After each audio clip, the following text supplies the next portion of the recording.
वैसे बजट की बात करें तो एक दीवाने की दीवानियत बहुत सेफ फिल्म है। और हीट का जो वर्डिक्ट है ना वो इसको संडे तक मिल जाएगा ऑफिशियली।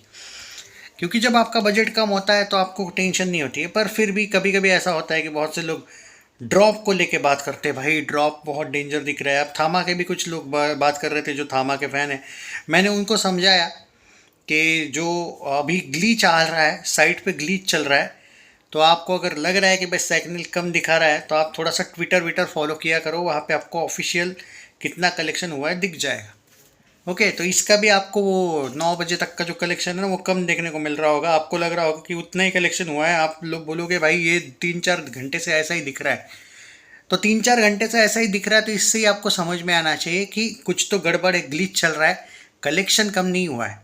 ओके, तो अभी जो वो दो, उसका भी थामा का भी मैंने एक वीडियो बनाया। जिनको थामा का कलेक्शन जानना है वो जाके देख लेना, लाइव कलेक्शन, ट्विटर वाला लाइव कलेक्शन मैंने दिया है अभी 9 बजे तक कितना हुआ है। सैकनिल्क वाला नहीं बोल रहा हूँ, यहाँ पे वही बोल रहा हूँ, ये यहाँ पे भी एक दीवाने की दीवानियत का स्पेशल वीडियो है ये। सैकनिल्क वाला कलेक्शन आपको दिखेगा 1.76 करोड़, और 3 या 4 बजे दोपहर को यही दिख रहा था।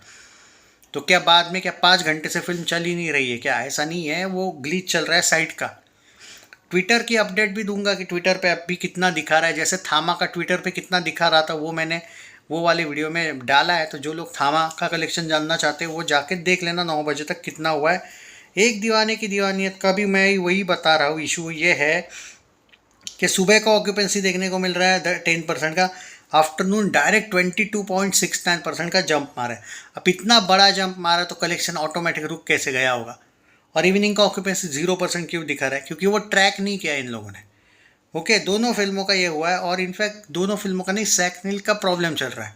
कभी कभी इनको ऐसा ग्लीच आ जाता है। सिर्फ हिंदी फिल्मों का नहीं, या मराठी फिल्मों का भी वही अभी ऑक्यूपेंसी कम दिख रहा है। तेलुगु फिल्मों का भी दिख रहा है, और तमिल का भी 0% इवनिंग। तो क्या पूरे भारत में क्या ऑक्यूपेंसी है ही नहीं क्या शाम की? ऐसा नहीं है, बात को समझो। ग्लीच ग्लीच का मतलब है ऑटोमेटिक आ जाता है वो ग्लीच। प्रॉब्लम साइट्स का है, ना कि कलेक्शंस का। ओके, मैं आपको अब वो बता देता हूँ कि ट्विटर पे एग्जैक्ट अभी कितना दिखा रहा है कलेक्शन। ट्विटर पे दिखा रहा है समवेयर अराउंड, एट प्रेजेंट जो 9 बजे तक का कलेक्शन है, समवेयर अराउंड 4.5 से लेके 5.25 करोड़ के बीच का कोई आंकड़ा अभी जो ट्रैक किया गया है 9 बजे तक का कलेक्शन। 4.5 से लेके 5.25 करोड़ के बीच में, समथिंग अराउंड डैट है। यानी कि आप मान के चलिए 5.25 करोड़ के आसपास है। 4.5 से 5.25 का एंगल है। 5 करोड़ के आसपास मान के चलिए, मैं तो बोलूँगा 4.5 पौने 5 करोड़ मान के चलिए हुआ है। यानी कि 6-7 करोड़ के आसपास, जो मैं पहले ही बोला था ट्रेड इतना ही दिखाएगा आज। और थामा का भी वो स्पेशल वीडियो देख लेना, वहाँ पे मैंने उनका भी कलेक्शन कितना हुआ है और कितना हो सकता है वो बताया है। उसका भी वो कम दिखा रहे हैं अभी तक। तो ये एक साइट का इशू है, ये कोई जानबूझ के वगैरह नहीं किया है, पहले ही बताऊँ आपको। बट लोग अचानक डर जाते हैं भाई। और मैं एक बात बोलूँ, एक दीवाने की दीवानियत वालों ने तो डरने की भी ज़रूरत नहीं है। थामा का मैं समझ सकता हूँ, उसका बजट ज़्यादा है, तो उनके कमेंट ज़्यादा आए थे कि भाई थामा का क्या कलेक्शन है यार, प्लीज़ बताओ। तो मैंने वो अपडेट दे दी, और क्या प्रॉब्लम था वो भी बता दिया। मैं उम्मीद करूँगा कि दोनों भी वीडियोस को शेयर करो ज़्यादा से ज़्यादा।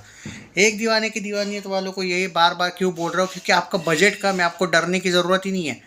आपने जो जंप मारा है पहले 3 दिनों में, वो एक खतरनाक हुआ है। मतलब अगले 10 दिनों तक तो ये अपने बजट से 2.5 गुना ज़्यादा कमा लेगी भाई कलेक्शन।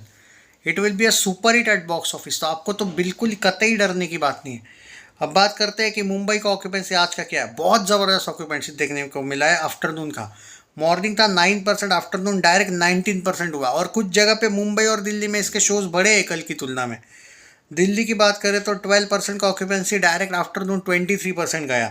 पुणे 10% का 24% ऑक्यूपेंसी हुआ, इमेजिन करो।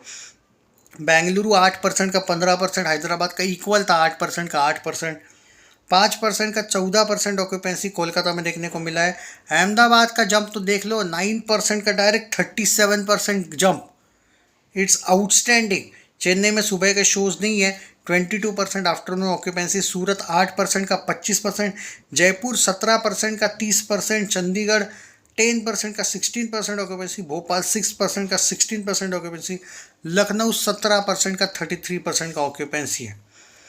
तो वो जो आपको जो सैकनिल वगैरह दिखा रहे हैं वो 1.76 करोड़, वो ऑलमोस्ट 4.5 नहीं, 4 या 5 बजे तक का कुछ दिखा रहे हो, 4 बजे तक का मे बी, या दोपहर के 3-4 बजे तक। क्योंकि आज हुआ ये कि मैंने दोनों भी फिल्मों को उतना फॉलो नहीं किया है कि पल पल की खबर रखूँ मैं। तो आपको अगर ये थोड़ा सा कन्फ्यूजन हो रहा है कि भाई आज इतनी बड़ी डाउनफॉल क्यों आई है, डाउनफॉल नहीं है भाई, वो बात को समझो, वो जो है ना, तो ये एंगल है भाई साहब। तो आपको अगर ये लग रहा है कि ये कोई हाँ ग्लीच है ये, तो मैंने आपको बता दिया 9 बजे तक कितना हुआ है वो मैंने आपको बता दिया है कलेक्शन। ओके, अब देखो 10 बजे और 11 बजे तो ट्रैक करना मुश्किल है मेरे लिए हर फिल्म को। मेरी तरफ से भाई, मैं एक्चुअली इन दोनों के वीडियो साथ में इसलिए नहीं बनाता हूँ क्योंकि कंपैरिजन उन फिल्मों की जाती है जिनके बजट इक्वल हो, जिनको शोज सेम मिले हो। यहाँ पे कम बजट है भाई एक दीवाने की दीवानियत का, और उसको शोज भी कम मिले, फिर भी उसका परफॉर्मेंस और ऑक्यूपेंसी इतनी ज़बरदस्त है कि ये फिल्म ने स्ट्रगल ही नहीं किया है। मतलब एक भी दिन इसका ऐसा नहीं हुआ है कि यार बजट बहुत ज़्यादा है वाला टेंशन है, स्ट्रगल ही नहीं किया फिल्म ने। और जो लुक्खे थे बॉलीवुड के क्रिटिक्स, वो तो चाहते थे कि ये फिल्म 10 करोड़ के अंदर लुढ़क जाए और हर्ष को पूरा रोस्ट करने का मौका मिले कि सनम तेरी कसम री रिलीज एक तुक्का था। जैसे गदर 2 के वक्त ये लोग चाहते थे कि गदर 2 डिज़ास्टर हो जाए, ताकि गदर मतलब, और जाट के वक्त ये चाहते थे वैसा हो जाए कि गदर 2 एक तुक्का है प्रूव करने के लिए। हालांकि जाट हिट हो गई तो इन लोगों के ऐसे तो बोलते हैं ना, थोबड़े ऐसे बंद हो गए, उसके बाद इन्होंने जाट को लेके बात ही नहीं की। यही एक सिंपल बात हुआ है इसके साथ। एंड मुझे सच में हर्ष को लेके पता नहीं इन लोगों के मन में ऐसी नफरत क्यों है इस बंदे के लिए। आई मीन क्या इसने कभी कोई पॉलिटिकल स्टेटमेंट दिया? नहीं, मुझे याद नहीं। कोई इसने गाली गलौज किया है कभी किसी सुपरस्टार को बॉलीवुड के कि ये लोग इसके हेटर बन गए? नहीं पता। और मैडॉक वालों के अगेंस्ट भी इसने कभी कोई बात नहीं की है। और मुझे नहीं लगता है कि थामा के वजह से ये लोग ऐसा निगेटिविटी फैला भी रहे होंगे, क्योंकि थामा उतनी कहाँ आउटस्टैंडिंग चल रही है जितना उसका बजट है। तो मैं तो थोड़ा शॉक्ड हूँ कि क्यों ऐसा कर रहे हैं। क्या फिर किसी दूसरे प्रोडक्शन हाउस ने पैसे दिए हैं बोट्स को थोड़े बढ़ के इसकी नेगेटिविटी करो? पता नहीं हो, कोई भी रीज़न हो, मुझे समझ नहीं पा रहा हूँ मैं। एनीवेज, बाकी तो यही है कि फिल्म सक्सेसफुल चल रही है।